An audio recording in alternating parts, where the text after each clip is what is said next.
So when you think about ethics and verification, actually, once you start doing verification, you realise that you're kind of on a slippery slope, because in order to do verification well, you've kind of got to feel like a stalker, because you've got to go into people's social profiles, look at their digital footprint, and actually, in order to be good at verification, you also have to really invade people's privacy. And I think ethically, there are some moments when, as a journalist, there's a responsibility to think about what was the intent of the person when they shared all this information. And actually then if you're being more public with your process of verification, it's not really right to always show how you found that information, even though that kind of feels counterintuitive because we talk about openness and transparency. But part of the problem is many sources have no idea of these kind of breadcrumbs that they leave and how you can piece those things together. So I think people do have to have an ethical hat on when they're undertaking verification. And so that for me is one of the biggest things.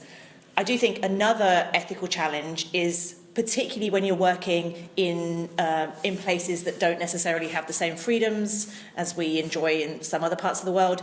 Even the email address that you contact a source on, you know, if you're coming from an organisation like the BBC, that's not necessarily a good thing, and people can track that information. So thinking about using even Gmail, which has a high level of encryption, or thinking through, yes, I've been trained that I should contact the uploader, but actually they're in a position where I shouldn't really be putting them in harm's way. So there are some really important issues here around protecting sources, not just in terms of their digital footprint, but how you as a journalist reach out to them. And it might not necessarily be because they're from a regime that controls information. It could be that they're in the middle of a protest, or a bomb has just gone off, or they're not in a position to talk to you right now. So I do think sometimes when you're really digging, it's easy to forget that the person you're trying to contact is a person. And that's a really key thing to remember.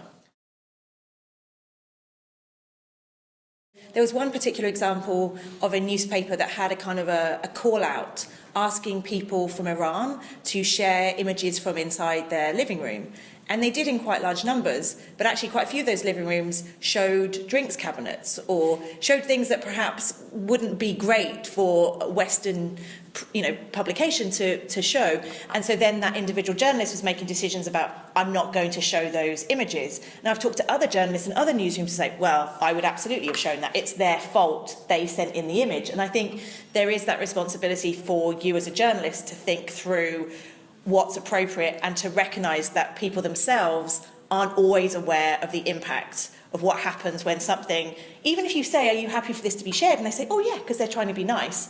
They're not thinking through, what does that mean when it ends up on the front cover of a major news organisation? They haven't thought that through themselves. So I do think, I can't necessarily think of examples where somebody could have done something better, but I definitely see people reaching out, which is part of the verification process, reaching out to people during a really traumatic event and not thinking through their language. And I definitely think journalists should improve the way that they talk to sources who are in the middle of a really traumatic experience.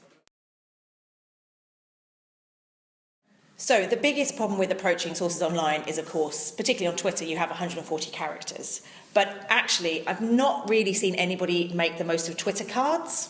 So actually, you do have more space on a Twitter card to write more.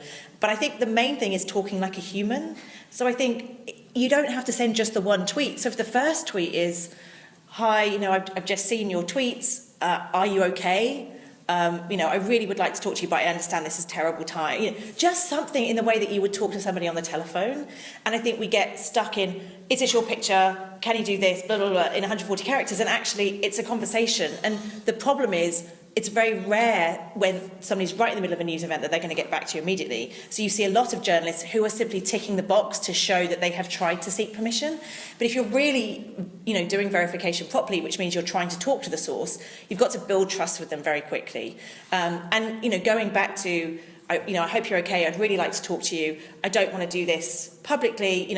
I've followed you. I'd love to talk to you on the telephone. I think it's just using the types of language that makes people understand that you understand that they're human. And instead you see, and sometimes you just see these automated processes, and actually it should be much more natural and understanding that somebody's just gone through something traumatic.